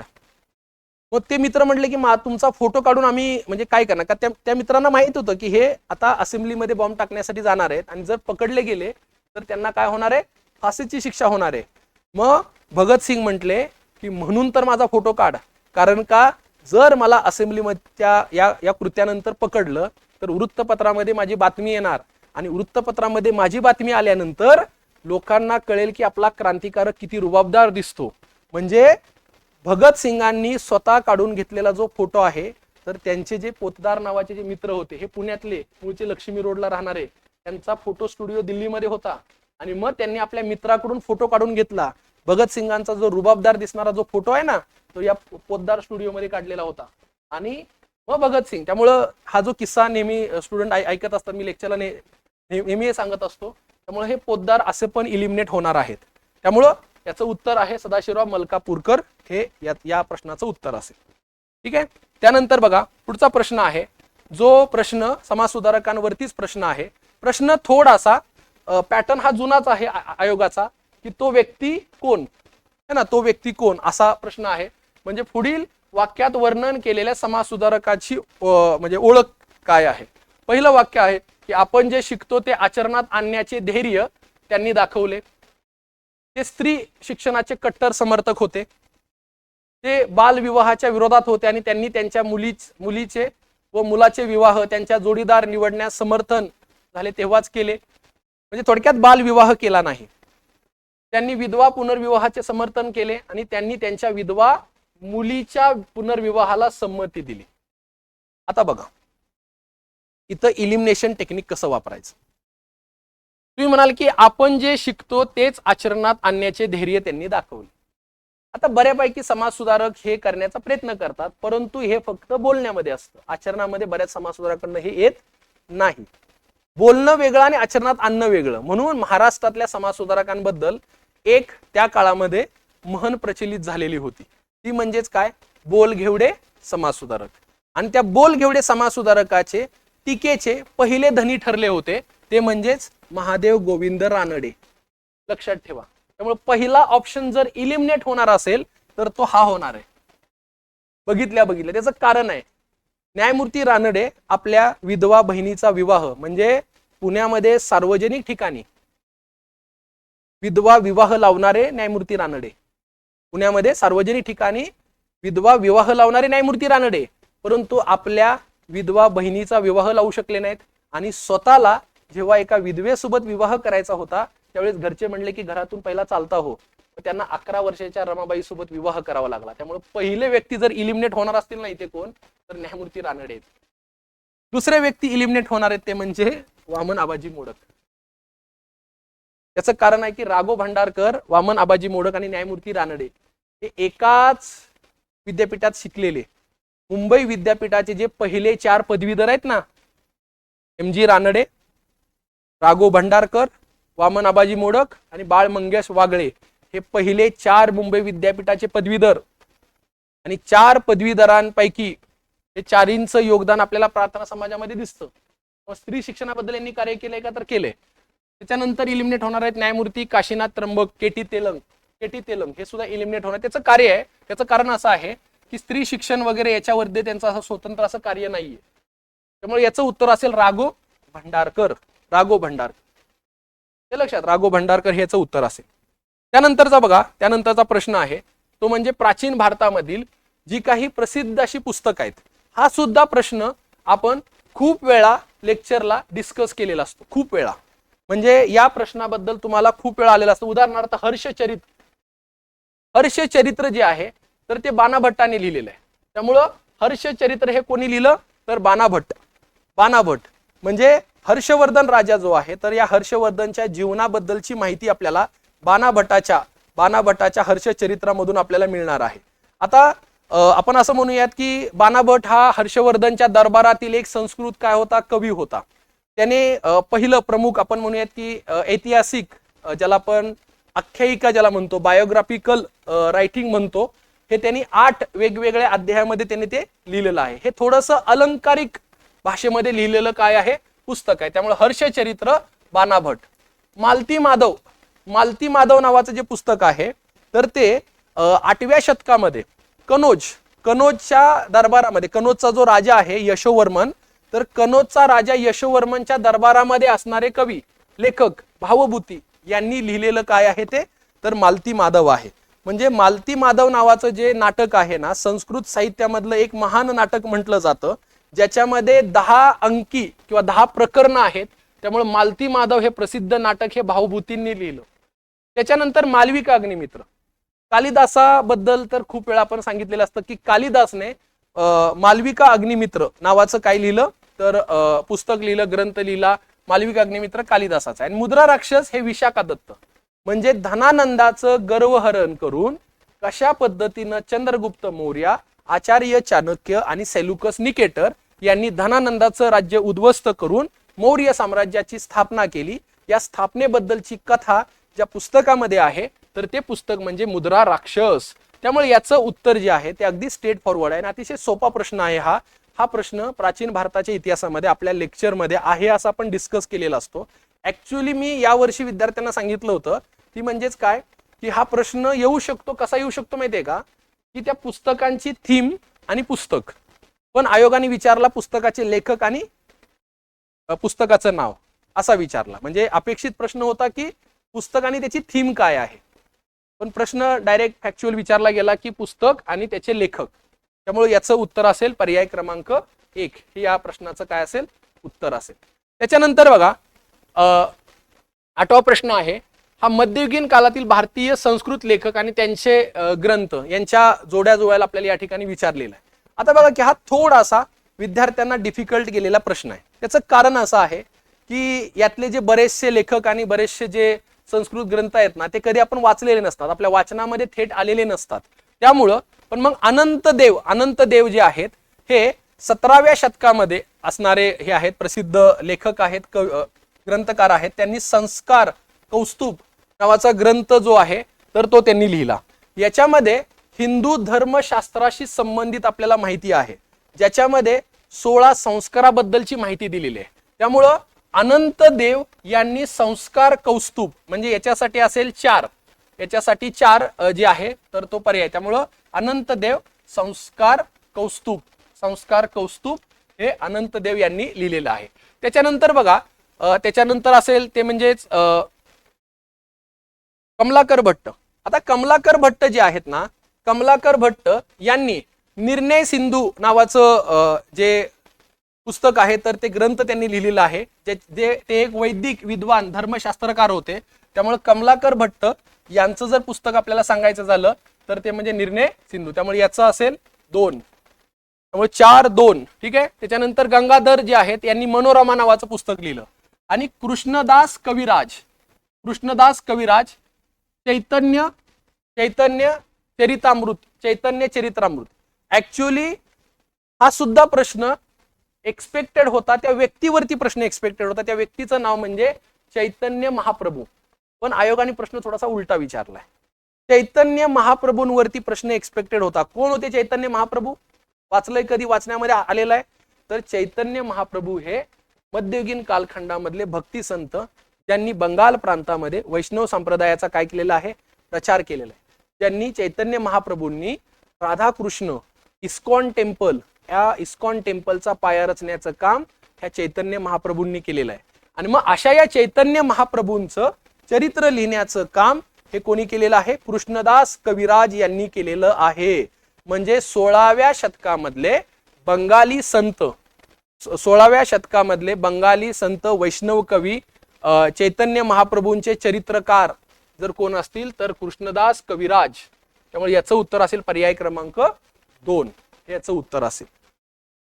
त्यानंतर बघा, हा जो प्रश्न आहे हा मध्ययुगीन भारतात मध्ये असणारे, मध्ययुगीन भारतामध्ये आलेले जे काही ज्याला परकीय प्रवासी म्हणूयात आणि त्यांनी लिहिलेलं ही जी काही पुस्तक आहेत, हा पुस्तक थोडंसं आता याच्यामध्ये तुम्हाला सगळ्यांना वाचनामध्ये आलेला एक यातला लेखक आहे, तो खूप वेळा वाचनामध्ये आलेला असतो. तो म्हणजेच कोण?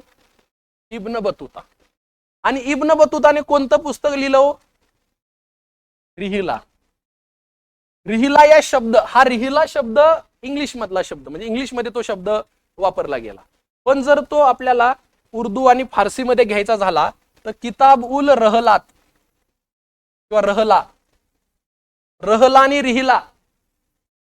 इब्न बतूताचं रिहिला या प्रत्येक विद्यार्थ्याला माहित असलंच पाहिजे प्राचीन मध्ययुगीन भारताचा इतिहासाचा अभ्यास करताना. इतकंच नाही तर युरोपियनचं भारतातील आगमन, या युरोपियननी भारतामध्ये आगमन करताना त्या पुस्तकांचा रेफरन्स घेतला होता ना, त्याच्यातलं पुस्तक म्हणजे कोणतं असेल तर हे रिहिला नावाचं पुस्तक असेल. लक्षात ठेवा की भारतीय कसे दिसतात, भारतीयांची भाषा कोणती आहे. त्यामुळे इब्न बतूता, ऍटलिस्ट ज्यांनी इब्न बतूता बद्दल कधी ऐकलं असेल तर शाळेमध्ये तुमच्यापैकी कोणाला इब्न बतूताची कविता होती का? घर से निकल पडा इब्न बतूता. नाही मग तोच इब्न बतूता, मोरोक्कन ट्रॅव्हल पण असला तरी त्यांनी इब्न बतूता नावाच्या यांनी रिहिला नावाचं पुस्तक लिहिले, जे तुमच्या वाचनामध्ये नेहमी आलेलं असतं. म्हणजे आपल्याला इलिमिनेशन टेक्निक कसं वापरायचं हे मी सांगतोय. सगळे माहित असण्याची अपेक्षा आहे का? तर नाही. आपल्याला रिहिला नावाची गोष्ट माहित असेल, म्हणजे रिहिला नावाचं पुस्तक माहित असेल तर रहलात, रहला म्हणजेच सी साठी काय असेल? 2. कुठे दिसतंय तुम्हाला हे? पर्याय क्रमांक 1. कसं असतं माहितीये का? हे जोड्या जुळवा वगैरे प्रश्न आहेत ना, सगळे माहित असण्याची अपेक्षा नाही आपल्याला. तुम्हाला जे माहित आहे त्याच्या आधारे सोडवा. मला इब्न बतूता माहित आहे, किताबुल रहलात. मग जियाउद्दीन बरानी, आता जियाउद्दीन बरानी फतवा-ए जहांदरी. हा जो जियाउद्दीन बरानी आहे ना, हा मोहम्मद बिन तुगलकाच्या काळामध्ये त्याचं नाव वारंवार आलेलं असतं. मी मोहम्मद बिन तुगलकाबद्दल शिकवत असताना नेहमी असं म्हणत असतो की हा जियाउद्दीन बरानी असा म्हटला होता या मोहम्मद बिन तुगलकाबद्दल की ज्या वेळेस मोहम्मद बिन तुगलकाचा मृत्यू झाला त्यावेळेस हा जियाउद्दीन बरानी म्हटला होता की राजाला जनतेपासून आणि जनतेला राजापासून काय मिळाली? मुक्ती मिळाली. आणि ते त्याने या पुस्तकात म्हटलं होतं की फतवा-ए जहांदरी, फतवा-ए जहांदरी या पुस्तकामध्ये तो म्हटलेला होता. त्यामुळे आहे असा प्रश्न हा लेक्चर मधून आलेला आहे की जियाउद्दीन बरानीने फतवा-ए जहांदरी. त्यामुळं असंही याचं उत्तर एक ए साठी काय असेल? 4 असेल. त्याच्यानंतर ख्वाजा अबू मलिक इसामी जे आहेत यांनी फुतुए सलातीन म्हणजेच हे जे दिल्ली सुलतनत होते ना, दिल्ली सुलतनत बद्दलची माहिती दिलेली आहे त्यांनी, दिल्ली सुलतनत बद्दलची माहिती. अहमद यादगार यांनी तारीख-ए सलातीन अफगाना म्हणजे अफगाण प्रांतातून आलेले दिल्लीचे सुलतान यांच्याबद्दलची माहिती आपल्याला दिलेली आहे. म्हणजे बघा की तुम्हाला अहमद यादगार, ख्वाजा अबू मलिक हे माहीत असण्याची जास्त अपेक्षा नाहीये, परंतु तुम्हाला जियाउद्दीन बरानी आणि इब्न बतूता हे माहीत असतात, वाचनामध्ये आलेले असतात. तुम्ही स्टेट बोर्डाचं पुस्तक जरी काढलं तरी तुम्हाला हे वाचायला मिळेल. त्यामुळे याचं उत्तर काय असेल? पर्याय क्रमांक 1. ते लक्षात. त्यानंतर बघा प्रश्न आहे आधुनिक भारताबद्दल. 1940 मधील ऑगस्ट ऑफर. आता 1940 मध्ये काय झालं ही घटना आहे बघा 1940, 8 ऑगस्ट 1940. 8 ऑगस्ट 1940ला 8 ऑगस्ट 1940ला म्हणजे ऑलरेडी 1 वर्षापूर्वी जवळपास दुसरं महायुद्ध सुरू झालेलं होतं. पण दुसऱ्या महायुद्धापासून भारतीय लोक काय होती, अलिप्त होती. बऱ्याचशा प्रांतीय मंत्र्यांनी काय केला होता, राजीनामा दिलेला होता. भारतीयांना न विचारता दुसऱ्या महायुद्धासाठी पाठिंबा जाहीर केला म्हणून. म्हणजे भारतीयांनी दुसऱ्या महायुद्धाला एक प्रकारे विरोध केला. आणि मग अशा नंतर त्यावेळेचा व्हॉइसरॉय लिनलित गो, तर या लिनलित गोने भारतीयांना एक ऑफर दिली, भारतीयांना एक प्रस्ताव दिला. त्यांनी काय प्रस्ताव दिला की लिनलित गोची ही ऑफर होती की भारतीयांना त्यांनी प्रस्ताव दिला की दुसऱ्या महायुद्धासाठी भारतीयांनी पाठिंबा द्यावा.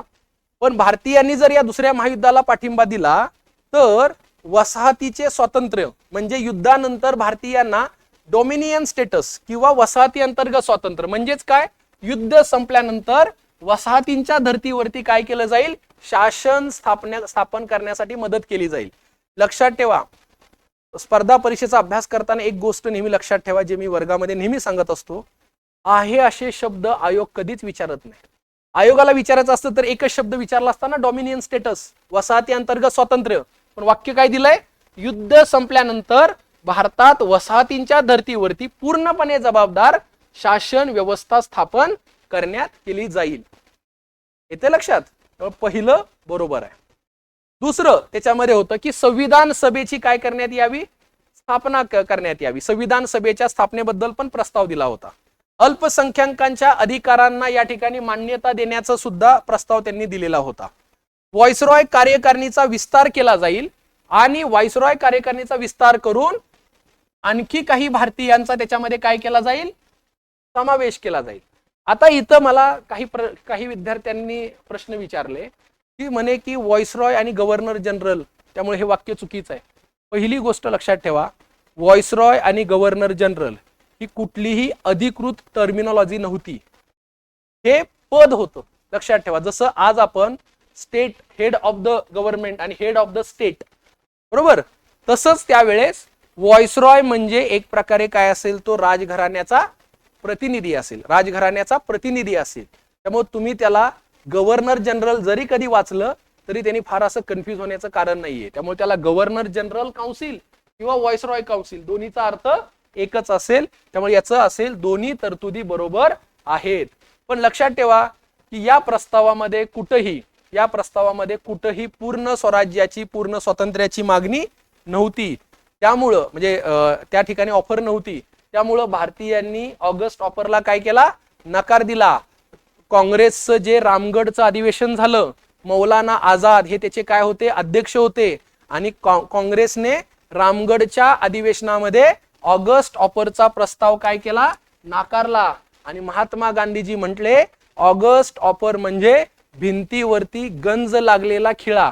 आणि जर हा गंज लागलेला खिळा जर आपल्याला हटवायचा असेल तर एकतर त्या भिंतीलाच फोल पाडा किंवा ती भिंतच पाडा, असं महात्मा गांधी म्हटले.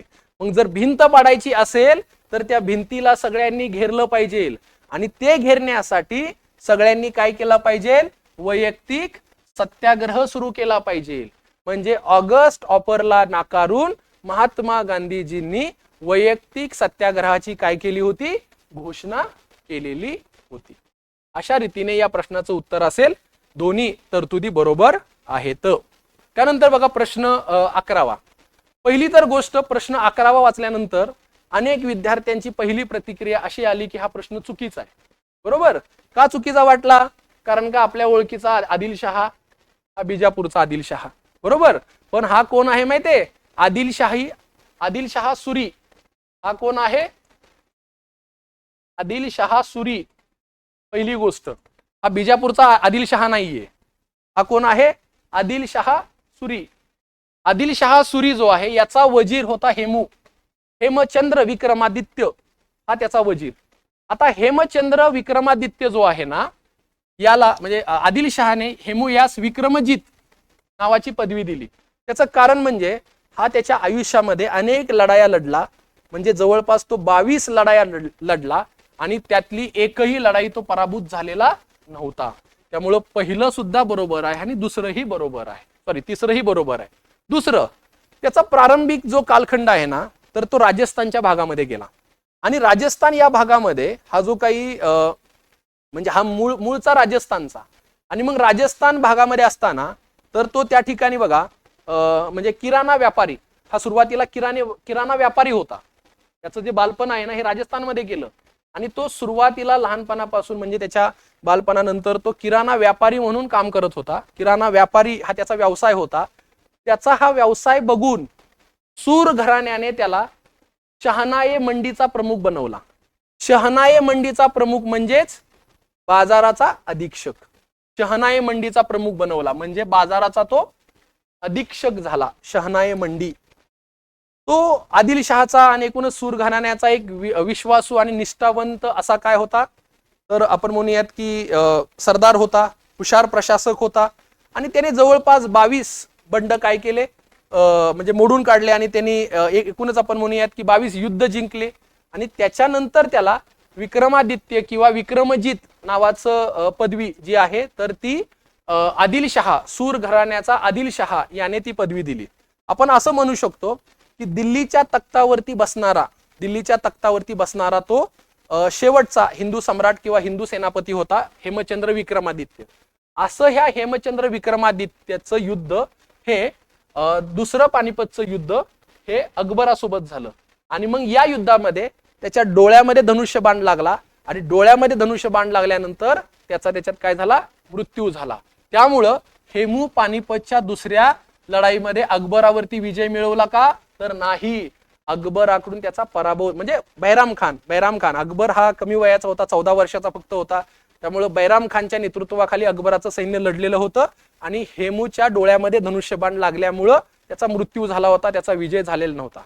आता बघा, या वर्षी पानिपतची पहिली लढाईवरती प्रश्न येईल असं मी सांगितलं होतं विद्यार्थ्यांना, पण आयोगाने प्रश्न विचारलाय पानिपतच्या दुसऱ्या लढाईवरती.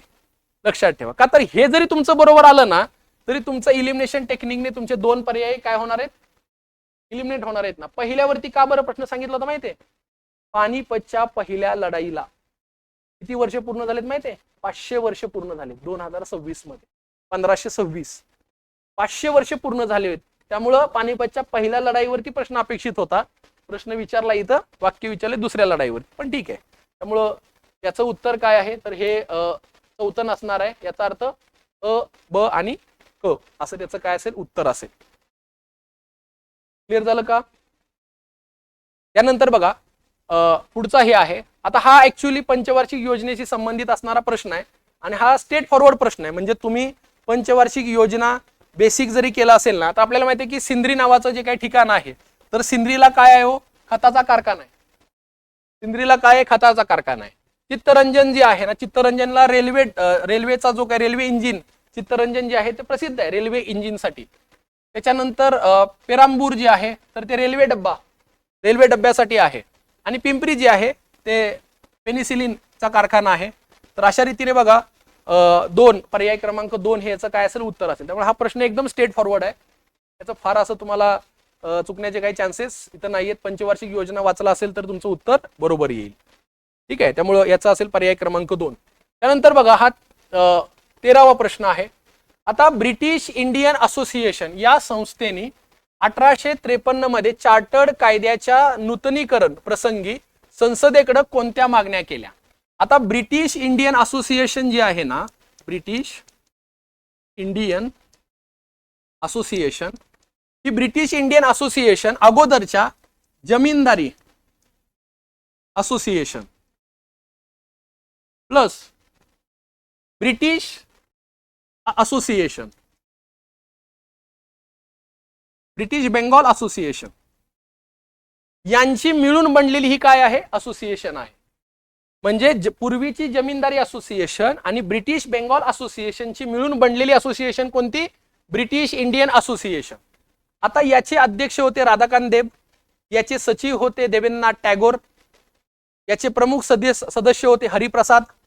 अशा या प्रमुख सदस्यांनी 1853च्या कायद्यामध्ये भारतीयांना प्रतिनिधित्व मिळावं, 1853च्या कायद्यामध्ये प्रशासनाचं भारतीयकरण करावं, अशा पद्धतीची मागणी पहिल्यांदा केली 1853ला.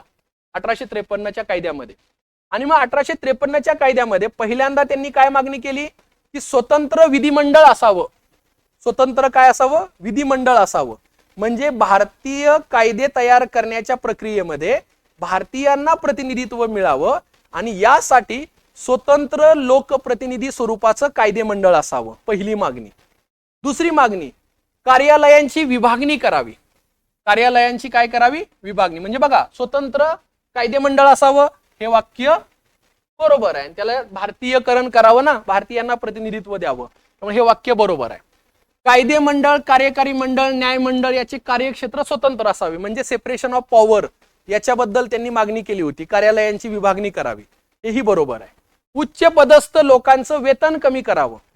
उच्च पदस्थ लोकांचा जो काही खर्च होतोय भारतामध्ये, तर तो खर्च कमी करावा. उच्च पदस्थ लोकांचं वेतन कमी करावे, त्यांचे भत्ते कमी करावे आणि त्यांचा जो पैसा आहे ना, तर तो भारतातील लोककल्याणासाठी वापरावा, अशा पद्धतीची मागणी केली. त्यामुळे पहिली, दुसरी, तिसरी मागणी. आता चौथी मागणी जी आहे ना, बघा, या प्रश्नाचं उत्तर काय असू शकतं मी सांगतो. संभाव्य उत्तर आपण इथं सांगतोच आहे, पण आयोगाची केल्यानंतर आपल्याला कळेल. याचं उत्तर एकतर वरीलपैकी सर्व असलं पाहिजे किंवा फक्त अ, ब, क हे उत्तर असेल. का? तर या लोकांनी काय केलं होतं माहितीये, कर समाप्त करावं असं थेट मागणी केली नव्हती. त्यांनी मागणी केली होती जाचक कर जे आहेत ना, तर जाचक कर याचा जो काय आर्थिक म्हणजे आपण म्हणूयात की बोजा भारतीयांवरती पडतोय, तर एक प्रकारे काय करावेत, एकतर हे कराचे दर कमी करावेत आणि जर कराचे दर कमी करणं जमणारच नसेल तर मग करच कायमचे काय करावेत, रद्द करावेत, अशी मागणी केली होती. त्यामुळे आपण असं म्हणूयात की ब्रिटिश इंडिया असोसिएशनने थेट मागणी कर रद्द करायची न करता कराचे दर कमी करावेत अशी मागणी केली. त्यामुळे जर आयोगाला उत्तर द्यायचं असेल तर आयोग वरीलपैकी सर्व असं उत्तर देऊ शकतो किंवा पर्याय क्रमांक 3 हे तर उत्तर असेल. त्यामुळे या प्रश्नाबद्दल थोडंसं नीट लक्ष ठेवावं लागेल आपल्याला की आयोगाचं उत्तर काय येणार आहे ते. मी काय सांगितलं, हा जो चौथी मागणी आहे ना, ही थेट मागणी केलेली नव्हती, कराचा दर कमी करावा अशी मागणी केलेली होती. क्लिअर झालं सर्वांना? ठीक आहे. पुढे हा जो प्रश्न आहे बघा, हा मध्ययुगीन भारतातील राज्यकर्त्यांबद्दल आलेला हा प्रश्न आहे. आता हा जो काही चार्ट आहे ना, हा मी वर्गामध्ये नेहमी काढून देत असतो.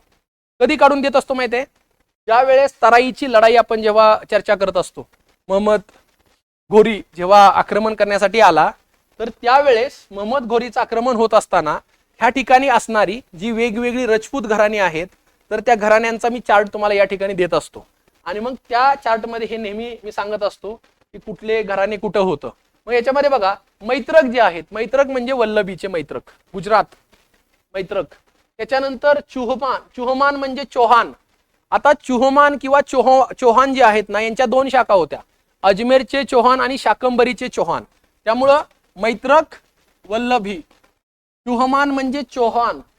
चौहान जे आहेत अजमेरचे चौहान आणि शाकंबरीचे चौहान. हे बघा इथे आहे. गुर्जार, तुम्हाला गुर्जार हे गुजरात या भागामध्ये होते एवढं जरी माहित असेल तरी तुम्हाला सांगता यायला पाहिजे होतं भरोच गुजरात मधलं बंदर आहे भरोच. परमार हे मालवा धार, बघा इथे आहे मालवा धार. त्यामुळे याचं उत्तर असेल पर्याय क्रमांक 1. स्ट्रेट फॉरवर्ड प्रश्न आहे.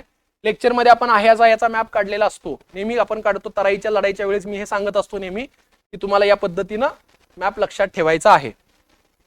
त्यानंतर बघा पुढचा प्रश्न आहे 15वा. लेखकांच्या योग्य जोड्या जुळवा असं या ठिकाणी विचारलेलं आहे. आता हा जो प्रश्न आहे ना, हा प्रश्न थोडासा तुम्हाला डिफिकल्ट जाऊ शकतो. त्याचं कारण असं आहे, त्यातला फक्त एकच व्यक्ती तुमच्या ओळखीचा वाटणार आहे. कोणता व्यक्ती ओळखीचा वाटतो याच्यातला? बर्नियार जो आहे तर तो ओळखीचा वाटेल तुम्हाला. त्याचं कारण असं आहे की बर्नियार जो आहे तर तो औरंगजेबच्या काळामध्ये जवळपास 12 वर्ष हा मुघलांच्या दरबारामध्ये राहिला होता. म्हणजे तसा तो शहाजहानच्या काळामध्ये भारतात आला, परंतु औरंगजेबच्या दरबारामध्ये 12 वर्ष हा बर्नियार नावाचा इतिहासकार या ठिकाणी राहिला. तो एक फ्रेंच डॉक्टर इतिहासकार होता आणि तो औरंगजेबच्या दरबारामध्ये जवळपास 12 वर्ष राहिला बर्नियार. आणि या बर्नियारनी ट्रॅव्हल इन मुघल एम्पायर, बघा लॉजिकली कसं उत्तर बरोबर काढायचं ते मी सांगतोय. बर्नियार हा मुघलांच्या काळात होता, एवढं जरी तुम्हाला माहित असतं ना तरी तुमचं उत्तर बरोबर आलं असतं. कसं काय? तर बघा ना, बर्नियार हा मुघलांच्या काळात होता, हे वाचनामध्ये नेहमी येतं आणि सोपा पॉइंट आहे की बर्नियर जो आहे ना तर तो मुघलांच्या काळामध्ये आलेला फ्रेंच प्रवासी होता. हा एक डॉक्टर होता, इतिहासकार होता. औरंगजेबच्या दरबारामध्ये तो जवळपास म्हणजे औरंगजेबच्या दरबारामध्ये जवळपास 12 वर्ष तो त्या दरबारामध्ये राहिला होता. मग जर मुघलांच्या दरबारात राहिलाय तर तो पुस्तक लिहिताना पण कोणावरतीच लिहिल? मुघलांवरतीच लिहिल. मग इथं पुस्तक काय दिलंय? Travel in Mughal empire. म्हणजे इथं जोडी बघा ना, पर्याय कुठला जुळतोय का? एकच पर्याय जुळतोय इथं, पर्याय क्रमांक दुसरा. मी काय सांगतोय कळालं का? ओव्हरऑल आपल्या विश्लेषणाचा अर्थ काय माहितीये? तुम्हाला प्रश्न टॅकल करायची पद्धत डेव्हलप करा. 99% विद्यार्थी काय करतात माहितीये? मला हे माहित आहे की नाही याच्यावरतीच अडून राहतात. कुठलेही प्रश्न इगोवरती घ्यायचे नसतात. आपण काय सर्वज्ञानी आहे का? नाही. आपल्याला सगळंच माहित असणं अपेक्षित आहे का इथं? नाही. पण तुम्हाला बर्नियर हे वाचनामध्ये येतं, बेसिक वाचन ज्याचं आहे ना त्याच्या वाचनामध्ये बर्नियर हा शब्द, बर्नियर हा लेखक येणारच आहे. तर बर्नियरनी मुघलांबद्दल लिहिलेलं आहे, एवढं जरी तुम्हाला कळालं तरी उत्तर बरोबर येईल. पण या व्यतिरिक्त बघा, स्टोरी द मॉगोर नावाचं जे आहे तो निकालो मनुची याने ते पुस्तक लिहिलेलं आहे. हा इटालियन प्रवासी होता, हा मुघलांच्याच दरबारामध्ये आलेला होता. इटालियन प्रवासी निकोलो मनुची याने मुघलांच्या साम्राज्याबद्दलची माहिती लिहिलेली आहे. त्यामुळं याच्यासाठी असेल 2, याच्यासाठी असेल 1. Early travel in India. Early travel in India हे जे पुस्तक आहे हा ब्रिटिश इतिहासकार विल्यम फॉस्टर याने ते लिहिलेलं आहे. Early travel in India William foster याने ते लिहिलेलं आहे, जो 16व्या-17व्या शतकामध्ये भारतात आलेल्या युरोपियन बद्दलची माहिती तो या पुस्तकामध्ये सांगतो. आणि त्याच्यानंतर बघा, हिस्टॉरिकल फ्रॅगमेंट हे जे पुस्तक आहे हे रॉबर्ट, हिस्टॉरिकल फ्रॅगमेंट हे रॉबर्ट याने लिहिलेलं हे पुस्तक आहे. हिस्टॉरिकल रॉबर्ट ओर्मे याने लिहिलेलं हे पुस्तक आहे. या पुस्तकाचं टायटल आहे बघा, historical fragment of Mogul empire, Marathas and the English that is the British. Historical fragment of Mogul, Mogul means Mughal, Marathas and the British. काय झालं बघा, हा जो काही इतिहास आहे ना या पुस्तकावरून मी नेहमी लेक्चरला एक पहिलं वाक्य वापरतो की ब्रिटिशांनी भारत जो ताब्यात घ्यायला सुरुवात केली तो कोणाकडून ताब्यात घ्यायला सुरुवात केली? हो, मुघलांकडून. आणि भारत जो ताब्यात घेतला तो कोणाकडून घेतला? मराठा साम्राज्याकडून. याचा पुरावा कुठे माहितीये? या पुस्तकात आहे, हिस्टॉरिकल फ्रॅगमेंट. लेक्चरला हे वाक्य मी नेहमी वापरतो, तुम्हाला पण माहिती आहे बघा, की ब्रिटिशांनी भारतात प्रवेश करायला सुरुवात केली कोणाच्या काळात? मुघलांच्या काळात, औरंगजेबच्या मृत्यूनंतर. म्हणजे भारत ताब्यात घ्यायला सुरुवात केली. आणि भारत जो ताब्यात घेतला तो कोणाकडून घेतला? मराठा साम्राज्याकडून. ह्याचा अधिकृत पुरावा कोणत्या पुस्तकात दिलाय? Historical fragment of Mughal empire, Maratha empire and British असं या पुस्तकाचं नाव आहे. हे पुस्तक जे आहे ना, हे पुस्तक हे एका ब्रिटिश इतिहासकाराने लिहिलेलं पुस्तक. कळालं का? याच्यामध्ये ब्रिटिशांच्या व्यापाराबद्दल पण माहिती दिलेली आहे. क्लिअर झालं? तर या 15व्याचं उत्तर असेल पर्याय क्रमांक 2. आणि शेवटचा प्रश्न जो आहे ना तो ऍक्च्युली भूगोलामध्ये विचारलेला प्रश्न आहे, पण तो अतिशय सोपा प्रश्न आहे. हा प्रश्न सगळ्यांचा आला का बरोबर? त्यापैकी ज्यांनी एक्झाम दिलेली आहे त्यांचा हा प्रश्न वाचल्यानंतर तरी हा प्रश्न बरोबर येतो बघा, की गावातील शेत जमिनी समुदायाच्या संयुक्त मालकीच्या होत्या आणि जमीन महसूल भरण्याची जबाबदारी सदस्यावरती संयुक्तपणे होती. अशी पद्धत म्हणजे कोणती? महलवारी. कारण का त्याच्या अर्थात, त्याच्या नावातच अर्थ आहे त्याचा. महल म्हणजे गाव, गावाचा एकत्रित महसूल गोळा करून गाव समितीच्या माध्यमातून तो महसूल भरला जाईल. त्याच्यासाठी त्या समितीचा प्रमुख असेल, त्या प्रमुखाला काय म्हटलं जाईल? लंबरदार. त्या प्रमुखाला काय म्हटलं जाईल? लंबरदार. कराचा दर हा 70% दर होता. महलवारी पद्धत ही भारताच्या वायव्य प्रांत, गंगेचं खोरं आणि मध्य प्रांत अशा एकूण 30% भूभागावरती ही पद्धत लागू होती. किती टक्के भूभागावरती? 30% भूभागावरती ही पद्धत लागू होती. त्यामुळे या प्रश्नाचं उत्तर आपण काय देऊ शकतो? महलवारी. क्लिअर झालं का? तर अशा रीतीने बघा, राज्यसेवा 2026च्या इतिहासाच्या प्रश्नांची सखोल अशी चर्चा, संभाव्य उत्तरांची चर्चा आपण केलेली आहे. आयोगाची अधिकृत उत्तर तालिका आपल्याला काही दिवसांमध्ये मिळून जाईलच, परंतु संभाव्य उत्तर काय असतील आणि एकूणच या प्रश्नांचं स्वरूप कसं होतं, या प्रश्नांचं विश्लेषण आपण केलेलं आहे. आणि सगळ्यात महत्त्वाचं म्हणजे आजच्या या चर्चेमध्ये आपण केलेलं आहे ते म्हणजेच प्रश्न हाताळण्याची पद्धत. तुम्हाला प्रत्येक गोष्ट 100% माहीत असणं अपेक्षित नाही. तुम्हाला जे माहीत आहे त्याच्या आधारे प्रश्नाच्या उत्तराकडे कसं जायचं हे या आजच्या या चर्चेमध्ये आपण चर्चा केलेली आहे. तर या चर्चेसाठी मग आपण या ठिकाणी थांबूयात. Thank you all.